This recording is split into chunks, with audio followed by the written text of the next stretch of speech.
relatively close to the burning cars we saw a couple of hours ago, and as I mentioned, they would bring them in near the end of the fire, they would put them out. But you know what? Those firefighters were scared. They were worried. And are you scared, Rob? For exactly that reason. No.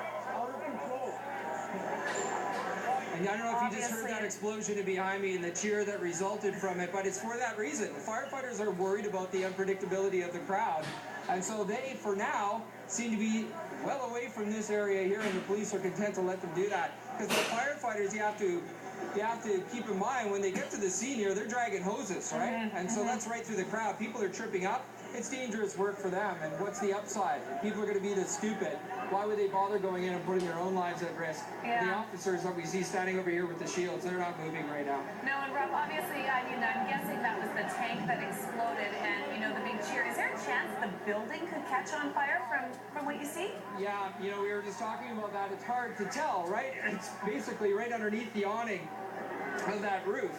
So, in theory, if those flames grow large enough, the Hudson Bay building here at the corner of Seymour and Georgia could be on fire. We know the inventory, we know the history of this building, but nobody's moving in at this point to douse those flames. You see another explosion right now. I don't know what's causing that, frankly, Tamara. You would think it's a gas tank, but I would assume it would be a much larger explosion if that were the case. They sound like they're pops of headlights or they're pops of fire extinguishers or windows, but it's definitely dangerous here, and it's getting to the point where you would think the police would have to move in soon if this crowd doesn't disperse. Well, if there's gasoline in that car, you would think that it eventually has to...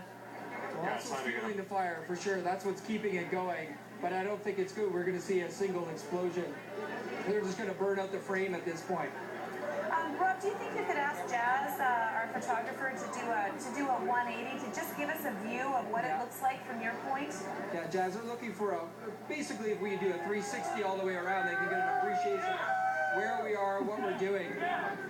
So he's going to pop it up. And you see the little crowd and the yahoos that we're going to obviously attract when we do that.